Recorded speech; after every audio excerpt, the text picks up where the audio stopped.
Hello, आदाब, सत श्री अकाल, सलाम वालेकुम, good evening everyone. This is get fit set fit. फिर से लौटा है आपके लिए बहुत अच्छी वीडियो लेकर। आज हम बात करेंगे Hindi paper 1, DSSB, KVS, NVS, UP, HTET, किसी भी कॉम्पिटिटिव एग्जाम के फिजिकल एजुकेशन अगर हम बात करें तो पेपर 1 उसमें जो हिंदी आता है उसके लिए आज हम लेके आए आपके लिए संज्ञा। संज्ञा एक बहुत इंपॉर्टेंट टॉपिक है। इसको हम इंग्लिश में नाउन कहते हैं। हम पढ़ेंगे, जब हम इंग्लिश की बात करेंगे तब हम इसको एज अ नाउन पढ़ेंगे। आज हम बात करेंगे संज्ञा की। संज्ञा कौन से शब्द होते हैं, संज्ञा क्या होती है, संज्ञा के कितने प्रकार होते हैं। चलो हम आगे बात करते हैं। किसी भी व्यक्ति, वस्तु या स्थान के नाम को संज्ञा कहते हैं। कोई भी व्यक्ति, जैसे कि एक बच्चे का नाम है भाविक, वस्तु गेंद, बॉल, स्थान दिल्ली, आगरा, अमृतसर, कोई भी। तो किसी भी व्यक्ति, वस्तु या स्थान के नाम को संज्ञा कहते हैं। संज्ञा के कितने प्रकार होते हैं? संज्ञा के 5 प्रकार होते हैं। संज्ञा के 5 भेद होते हैं, 5 प्रकार होते हैं। दोनों बातें एक ही हैं। सबसे पहला है व्यक्तिवाचक संज्ञा। व्यक्तिवाचक संज्ञा, ये वाला। दूसरा है समुदायवाचक संज्ञा। तीसरा जातिवाचक संज्ञा। चौथा द्रव्यवाचक संज्ञा। और पांचवा भाववाचक संज्ञा। अब हम बात करेंगे सभी पांचों संज्ञा के प्रकारों को, बहुत ही विस्तार में उनके बारे में सीखेंगे। चलिए आगे बढ़ते हैं। व्यक्तिवाचक संज्ञा। आप देखिएगा किसी भी चीज को, जो भी हम आपको वीडियो प्रोवाइड करा रहे हैं, जैसे भी हम आपको चीजें आगे आगे देते हैं, हम आपको उस पढ़ाने के साथ साथ हम आपको तरीका भी बताते हैं चीजों को समझना कैसे। कोई भी रट्टा नहीं मार रहे हैं, किसी चीज को दिमाग में बिठाने की कोशिश जबरदस्ती नहीं करनी है, सिर्फ कंसेप्ट को समझना है। यहाँ पे हमारे पास शब्द आ रहा है व्यक्तिवाचक, मतलब व्यक्ति, व्यक्ति और वाचक। जो व्यक्ति, मतलब व्यक्ति का मतलब किसी चीज, जैसे पुरुष हो गया, स्त्री हो गया, या फिर स्थान हो गया, जो उनका बोध कराए आपको, किसी प्रॉपर किसी नेम, प्लेस, एनिमल, थिंग, ऐसी बोलते हैं ना इंग्लिश में। तो किसी स्त्री, पुरुष या स्थान का बोध कराए। यहाँ पे लिखा हुआ भी है, आप गौर कीजिएगा। जो किसी स्त्री, पुरुष या स्थान का बोध कराए उसे हम व्यक्तिवाचक संज्ञा कहते हैं। समझ आ गया? चलिए इसका उदाहरण देखते हैं। जैसे कि राम, ये हमें एक पुरुष का बोध कराता है। बनारस, ये हमें स्थान का बोध करा रहा है। तो हमें इसमें देखना क्या है? व्यक्तिवाचक संज्ञा में हमें ये देखना है कोई किसी स्त्री, पुरुष या स्थान का हमें बोध कराए। ठीक है, आगे बढ़ते हैं। दूसरा आता है समुदायवाचक। अब देखिएगा, शब्द में ही आपको उत्तर मिल जाता है। समुदायवाचक, समुदाय मतलब समूह, है ना।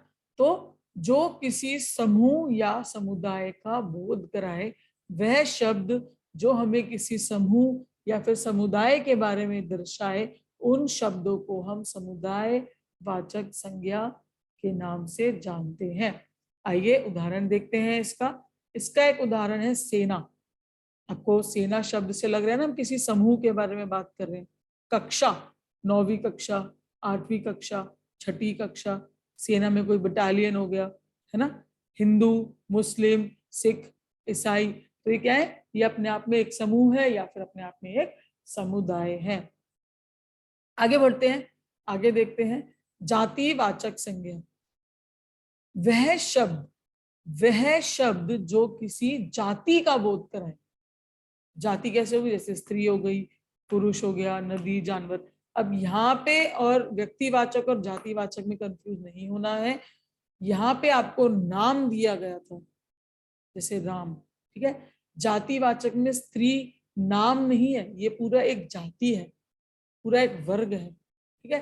पुरुष पूरा एक वर्ग है, नदी पूरा एक वर्ग है, एक नदी नहीं है। गंगा, यमुना, ब्रह्मपुत्र, सारी नदियां हैं। जानवर एक जानवर नहीं है, सारे जानवर हैं इसमें, ठीक है। अगला है चौथा प्रकार, द्रव्यवाचक। द्रव्यवाचक जो हमारे संज्ञा होते हैं, यह वह शब्द होते हैं जो किसी धातु या द्रव्य का हमें बोध कराते हैं। जैसे सोना, चांदी, पीतल, तांबा, लोहा, जो ये सारी चीजें होती हैं, ये हमें द्रव्य का होने का एहसास कराती है। तो वह शब्द जो किसी धातु या द्रव्य के बोध कराए, उन शब्दों को हम द्रव्यवाचक संज्ञा कहते हैं। आगे आखिरी वाले पे आइए, भाववाचक संज्ञा। भाववाचक संज्ञा वह शब्द होते हैं जो किसी के गुण या किसी के दोष या किसी के कार्य करने के क्रिया को बोध कराएं। जैसे कि अच्छा, किसी का गुण है वो अच्छा है, कोई दुखी है। अब चोर जैसे एक शब्द होता है तो उसकी भाववाचक बन जाएगी चोरी, उसका कार्य क्या हो गया, चोरी। तो इसलिए कार्य भी भाववाचक में आता है। अभी हमने इस वीडियो में पढ़ा कि संज्ञा क्या होते हैं, संज्ञा के प्रकार कितने होते हैं। संज्ञा वह शब्द है जो किसी भी व्यक्ति, वस्तु या स्थान के नाम को बताएं, उन्हें हम संज्ञा कहते हैं। संज्ञा के 5 प्रकार होते हैं, व्यक्तिवाचक, समुदायवाचक, जातिवाचक, द्रव्यवाचक और भाववाचक। हमने इन सभी के बारे में पढ़ा कि कैसे कैसे इसकी क्या अपने आप में परिभाषा है, और हमने उनके उदाहरण पढ़े। संज्ञा में हमें एक चीज और पे बहुत जो जोर देना है वो ये है कि सभी शब्द, हम सभी शब्दों को भाववाचक में बदल सकते हैं। तो ये थोड़ा इंपॉर्टेंट हो जाता है। भाववाचक, सभी शब्दों को हम भाववाचक शब्द में बदल सकते हैं या फिर उसमें उनको बनाया जा सकता है। जैसे एक शब्द है, जैसे एक शब्द है लड़का। क्या है शब्द, लड़का। एक शब्द है यहाँ पे लड़का। तो हम इसका भाववाचक शब्द अगर बनाना चाहेंगे तो वो बनेगा लड़कपन। लड़का का लड़कपन, ये इसका बन गया भाववाचक। अपना, एक शब्द है अपना, उसका भाववाचक क्या बनेगा, अपना का भाववाचक बन गया अपनापन। अपनापन।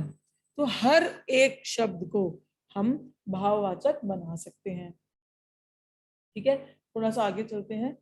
जो जातिवाचक शब्द होते हैं, जातिवाचक शब्द को ज्यादातर हम सर्वनाम, क्रिया या विशेषण लगाकर भाववाचक बनाया जाता है। जो हमारे जातिवाचक शब्द होते हैं ना, जो हमें स्त्री, पुरुष, नदी, जानवर, इन सब के बारे में जैसे बताते हैं, उनमें हम सर्वनाम, क्रिया या फिर विशेषण, इन शब्दों को जोड़कर उनका हम भाववाचक में बदल सकते हैं। आई होप आपको समझ आया होगा।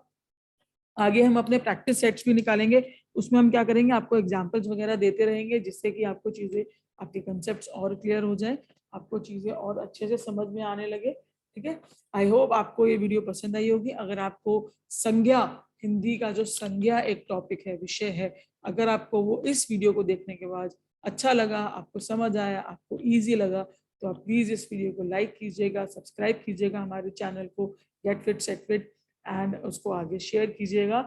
मिलते हैं आपसे नेक्स्ट वीडियो में। नेक्स्ट वीडियो में हम आपके लिए हिंदी के और अगले विषय लेकर आते रहेंगे। तो अभी तक के लिए धन्यवाद।